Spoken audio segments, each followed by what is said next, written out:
The Capital Grille in downtown Boston was packed for a Tuesday evening.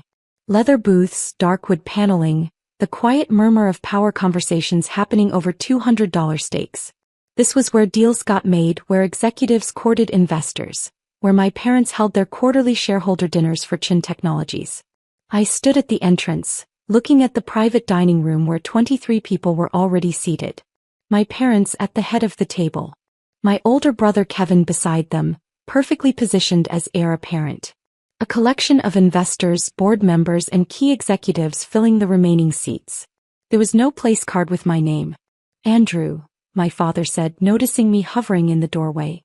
His tone carried the particular edge of irritation he reserved for inconvenient interruptions. What are you doing here? You sent me the invitation, I said quietly. Quarterly investor dinner. 7 o'clock. That was a mistake. He didn't even stand up, just gestured dismissively from his seat. Sarah from my office must have added you to the distribution list by accident. This dinner is for actual investors. My mother looked up from her conversation with the CFO. Andrew, honey, this really isn't appropriate. These dinners are business-focused. You wouldn't understand the discussions. I'm a shareholder, I pointed out. Kevin laughed, the sound carrying across the private room. Andy, you own like what, 200 shares? That's barely worth the paperwork. This dinner is for people who actually matter to the company. Several of the other attendees chuckled politely. I recognized most of them.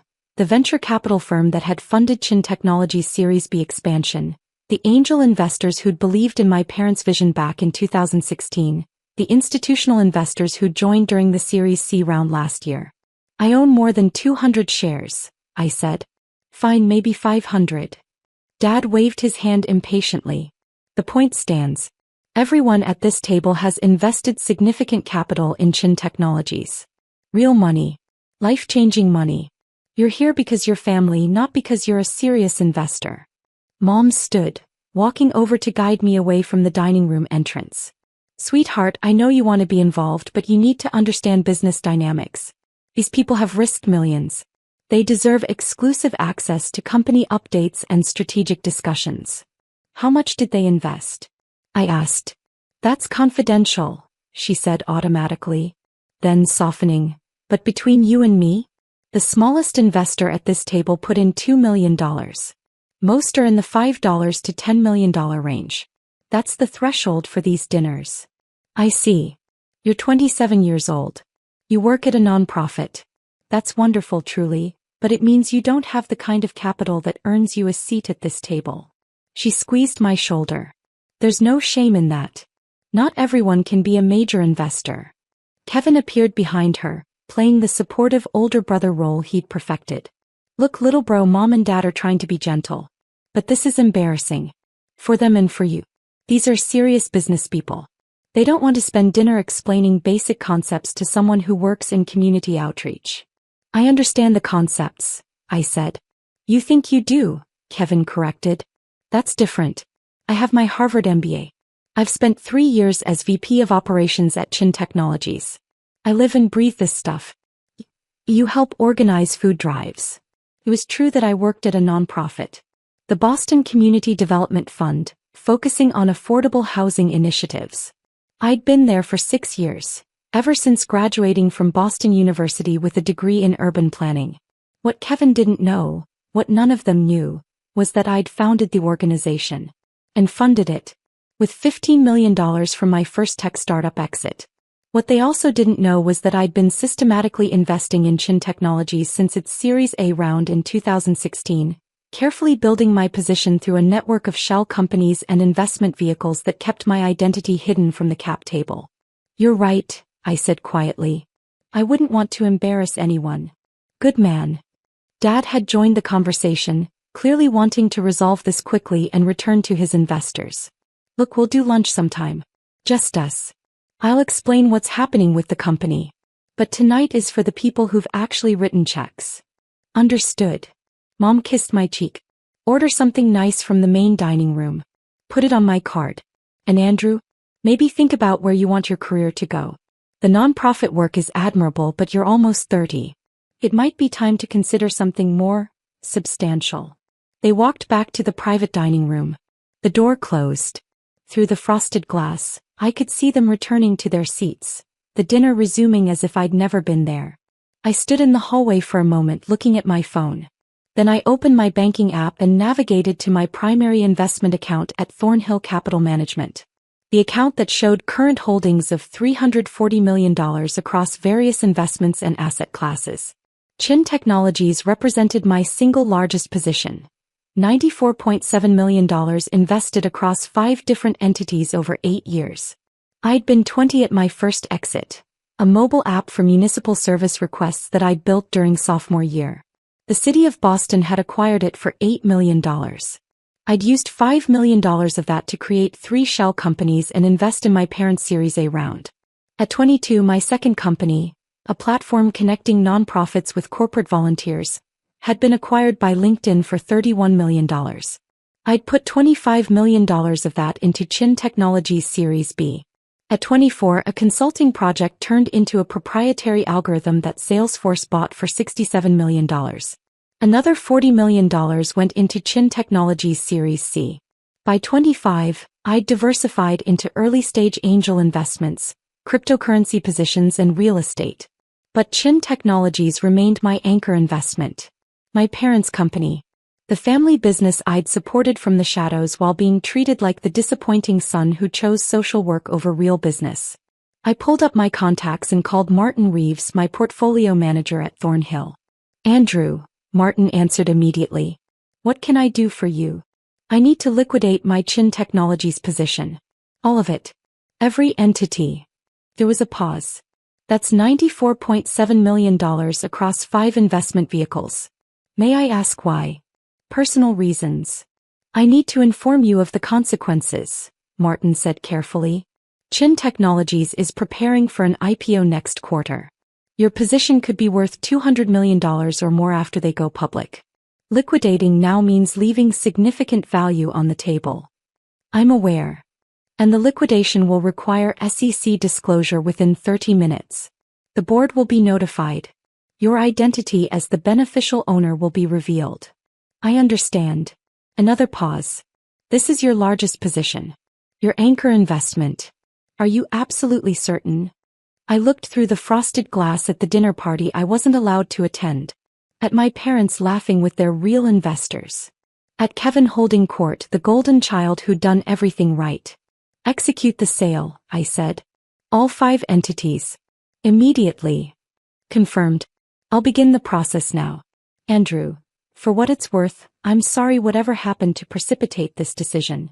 I ended the call and opened my secure messaging app, texting my lawyer Patricia Montgomery. Andrew, liquidating full Chen Tech position. We'll need documentation of beneficial ownership across all entities. How quickly can you compile? Patricia, I have everything ready to go. Updated this morning per standard quarterly review. Give me 20 minutes to finalize disclosure documents. This is really happening? Andrew, yes. Patricia, they have no idea, do they? Andrew, none. Patricia, this is going to be spectacular. Stand by. I walked to the bar in the main dining room and ordered a whiskey. Neat. The bartender poured Macallan $18.45 per glass. I paid cash. My phone buzzed with the first notification. Martin, Phoenix Holdings LLC liquidation initiated. $23.4 million processing. I sipped my whiskey. Martin, Cascade Ventures LP liquidation confirmed. $19.2 million transferred. The whiskey was smooth, smoky, expensive. Martin, Sterling Capital Partners sale executing. $18.8 million processing. Through the bar's speakers, Sinatra was singing about doing things his way. Martin, Redwood Investment Group liquidation complete. $16.7 million transferred. I ordered a second whiskey. Martin, Summit Equity Holdings final sale confirmed. $16.6 million transferred. Total liquidation, $94.7 million. All positions cleared from Chen Technologies. My phone rang. I didn't recognize the number, but the Boston area code suggested it was someone from the dinner. I declined the call. It rang again. Different number. I declined again. A text message appeared from Kevin. Call me right now. Another text from my mother. Andrew, we need to talk. Please call immediately. My father. Come back to the restaurant. No. I ordered a third whiskey and pulled up Patricia's message. Patricia. Disclosure documents filed with SEC. Board notifications sent. Beneficial ownership records attached. You're about to become very popular. She'd attached a PDF. I opened it. Chen Technologies Incorporated Beneficial Ownership Disclosure filed pursuant to SEC Rule 13D1. Reporting person, Andrew James Chen. Investment entities and holdings. Phoenix Holdings LC, 2,847,332 shares, $23.4 million. Liquidated. Cascade Ventures LP, 2,334,109 shares, $19.2 million. Liquidated. Sterling Capital Partners, 2,286,477 shares, $18.8 million. Liquidated. Redwood Investment Group, 2,031,055 shares, $16.7 million. Liquidated. Summit Equity Holdings, 2,019,834 shares, $16.6 million. Liquidated. Total position, 11,518,807 shares. Percentage of company, 31.7%. Total investment value, $94,700,000. Status, complete liquidation, all shares sold. My phone was ringing constantly now. Calls from my parents, from Kevin, from numbers I didn't recognize that were probably board members or executives. I let them ring. The bartender refilled my water glass. Popular evening? You could say that. My phone buzzed with an email notification. The subject line read, Urgent. Emergency board meeting, all directors required. I wasn't a director, so I ignored it. Another email, this time from the Chen Technologies Investor Relations account. Significant shareholder disclosure, immediate review required. I was finishing my third whiskey when my father appeared at the bar. His face was red, his breath coming in short gasps like he'd run from the private dining room. What the hell did you do? He demanded. I sold my shares, I said calmly. Your shares? Andrew, you just tanked our IPO. The bartender quietly moved to the other end of the bar, sensing the conversation was about to get intense. I sold my shares, I repeated. I'm allowed to do that. I'm a shareholder. You're not just a shareholder. Dad's voice was rising. According to the disclosure that just hit our board's inbox, you owned 32% of Chen Technologies. You were our largest investor. Correct. How is that possible? You work at a nonprofit. I work at a nonprofit I founded with $15 million from my first company exit, I explained. I've had 3 successful startups. Total exits, $106 million. I invested $94.7 million of that in Chen Technologies across 8 years. Mom had joined us now with Kevin right behind her. Several other dinner attendees were filtering into the bar area, their expressions ranging from shocked to furious. You've been our anchor investor this entire time? Mom's voice was barely a whisper. Yes. Phoenix Holdings, Cascade Ventures, Sterling Capital, Redwood Investment, Summit Equity. Those were all you? Correct. Kevin grabbed my arm. Do you have any idea what you've just done? We're supposed to go public in 3 months. Our largest shareholder just dumped everything. The IPO is dead. The company's valuation is going to crater. I gently removed his hand from my arm. Then you should have invited me to dinner. The bar had gone completely silent. Even the bartender had stopped moving, frozen mid-pour. Dad's face was cycling through colors, red to purple to an alarming shade of white. You destroyed our IPO. Because you weren't invited to dinner? No, I corrected. I sold my investment in a company whose leadership told me I don't belong at the table. That I'm not a serious investor. That I wouldn't understand business discussions. That I'm an embarrassment. You are embarrassing us. Kevin shouted. Look what you've done. A man I recognized as Robert Chen, no relation but the lead partner from Sequoia Capital who'd led the Series C, stepped forward. Mr. Chen, Andrew Chen, I mean. We need to discuss this rationally. Your liquidation is going to trigger catastrophic consequences. For whom? I asked. For everyone. Robert's professional calm was cracking. The other investors, the employees, the company itself. Your parents have built something remarkable over 12 years. You're going to destroy it. I didn't build Chen Technologies, I said. My parents did. I just funded it. Apparently that doesn't earn me a seat at the table. Mom had tears in her eyes. Andrew, please. This is our life's work. Your father and I have poured everything into this company. Not everything, I said quietly. I poured $94.7 million. You poured innovation and leadership. Both were necessary. But only one of us was dismissed as irrelevant. A woman from the dinner party, Margaret Wu, I thought from the Institutional Investor Group, spoke up. The market is going to react very badly to this. A 32% liquidation right before an IPO signals serious problems. Our fund will have to reassess our position. That's your prerogative, I said. You're going to trigger a cascade, she continued. If we pull out, others will follow. The company could lose 60% of its value in a week. My phone buzzed. Martin, stock price down 23% in after-hours trading. News spreading fast. Another message. 3 institutional investors have requested emergency calls. 2 are discussing liquidation. I showed the messages to the assembled group. Dad collapsed onto a bar stool. This can't be happening. Let me make sure I understand the situation, I said, setting down my empty glass. 8 years ago, I invested $5 million in Series A when Chen Technologies was worth $20 million. You were struggling for funding. Most VCs had passed. You were 3 months from bankruptcy. No one contradicted me. I invested another $25 million in Series B when the 2020 recession hit and your original investors got cold feet. That funding kept you operational through the pandemic. Mom nodded slowly, recognition dawning. Series C, I put in $40 million to fund your international expansion. And over the years I've provided bridge financing, emergency capital, and patient money that never demanded board seats or operational control. The silent partner, Robert said softly. We always wondered who was behind those entities. They showed up at every critical moment. Never asked questions. Never interfered. Just provided capital when we needed it most. That was Andrew? Kevin's voice cracked. This whole time, I confirmed.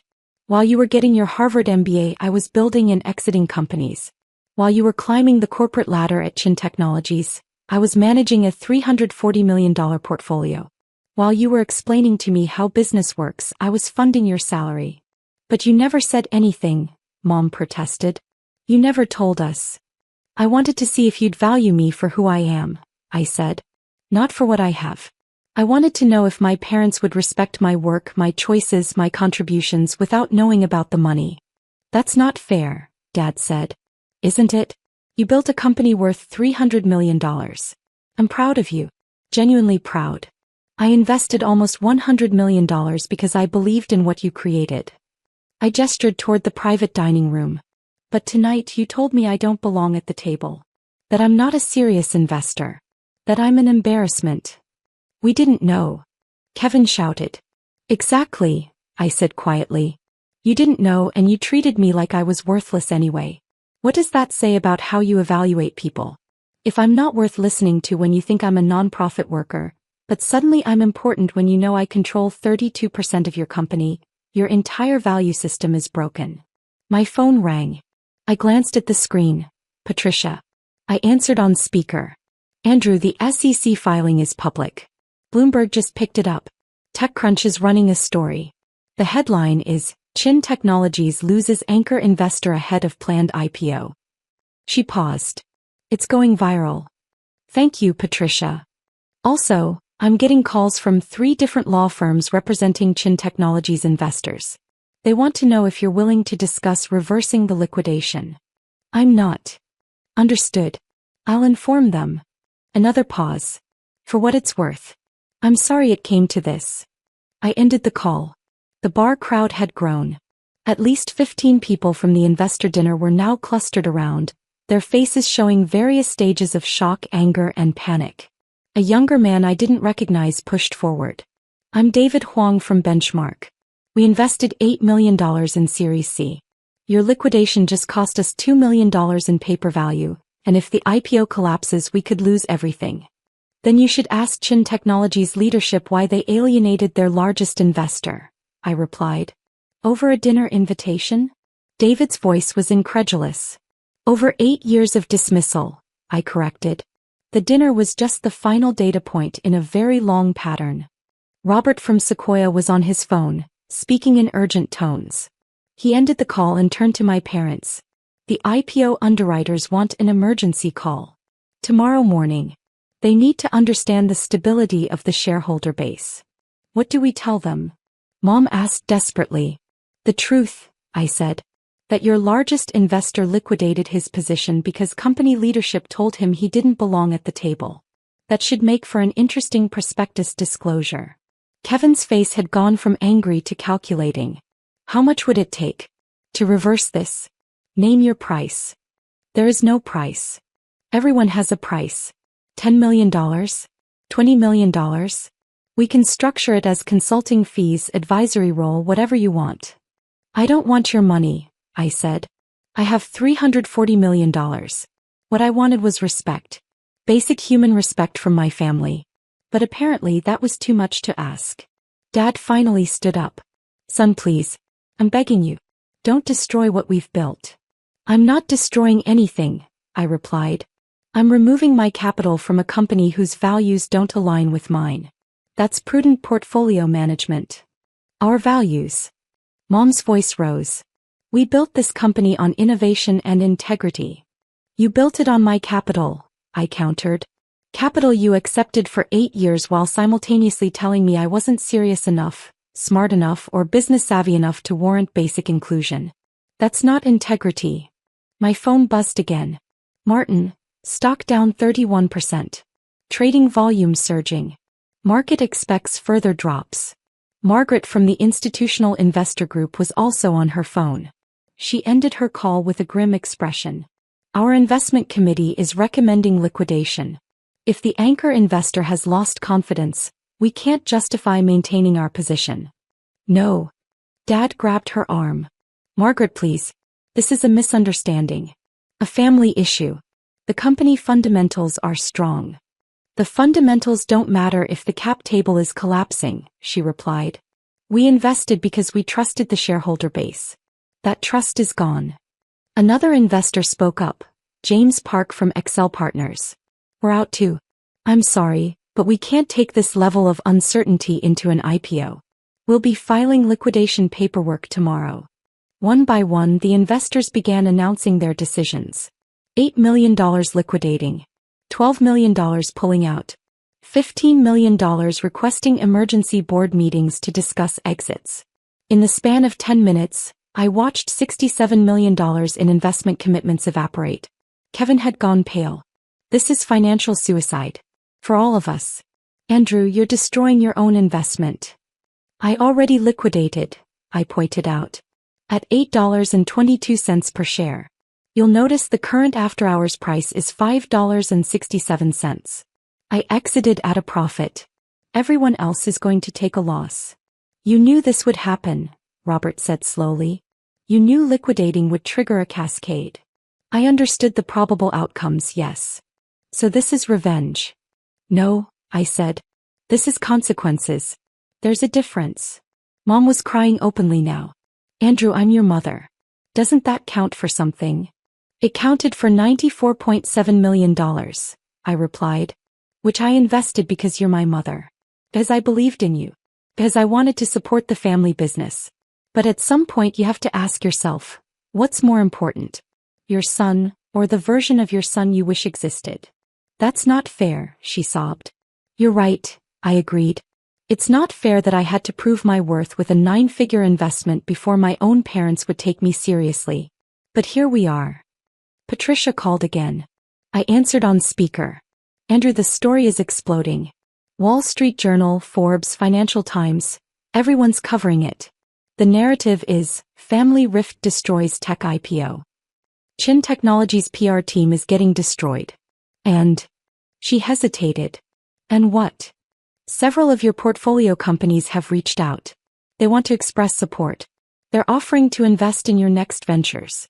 They're also saying, and I'm quoting here, "This is why we trust Andrew Chen. He doesn't tolerate disrespect, even from family." The bar crowd murmured at that. "Thank you, Patricia. Send them my gratitude." I hung up and finished my water. Dad's voice was hoarse. "What do we do now?" "You continue building Chen Technologies," I said. "Without me. You find new investors who meet your standards.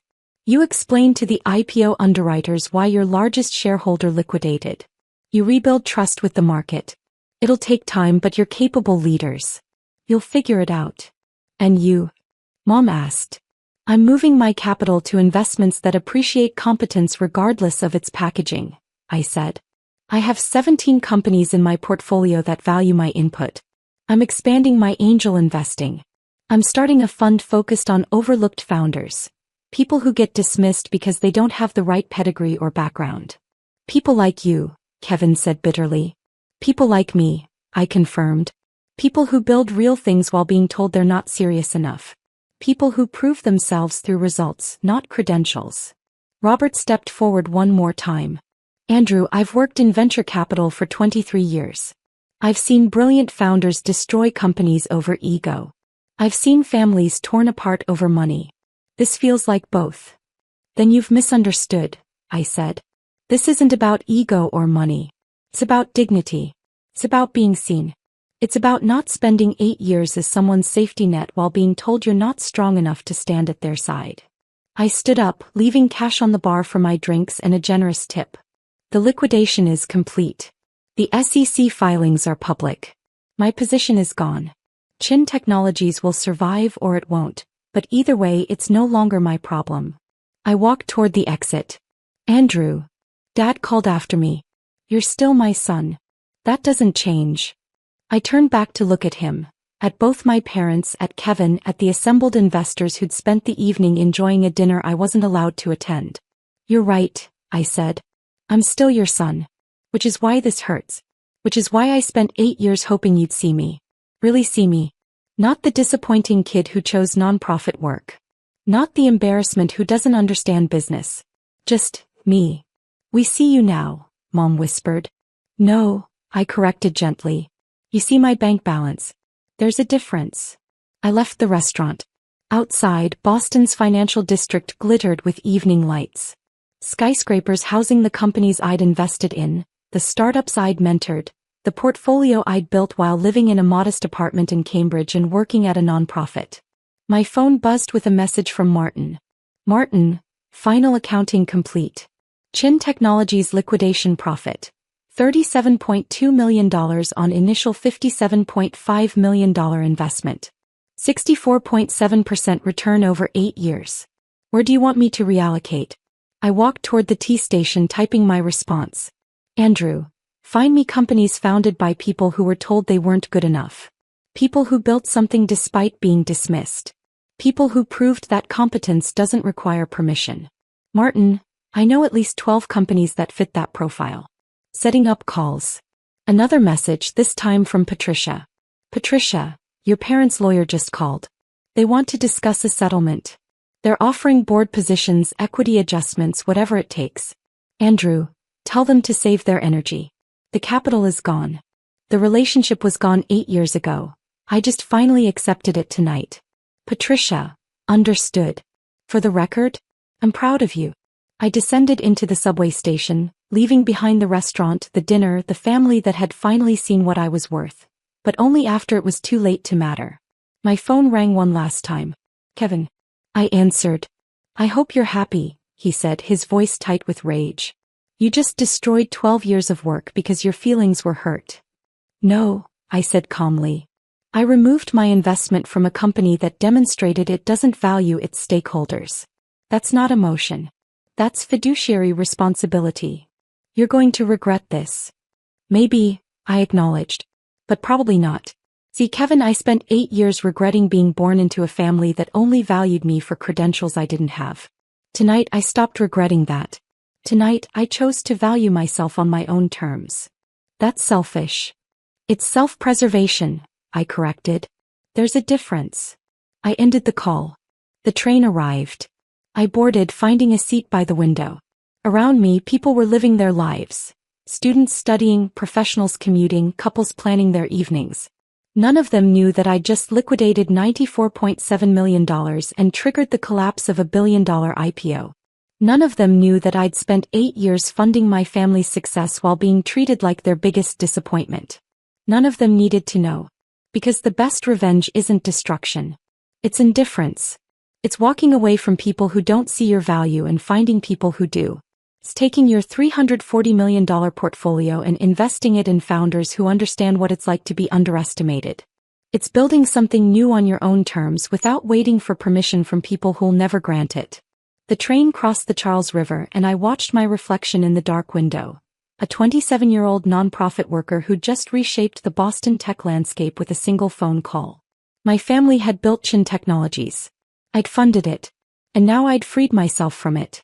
The family business would survive or collapse on its own merits. But I was done being the invisible foundation that no one acknowledged until it cracked.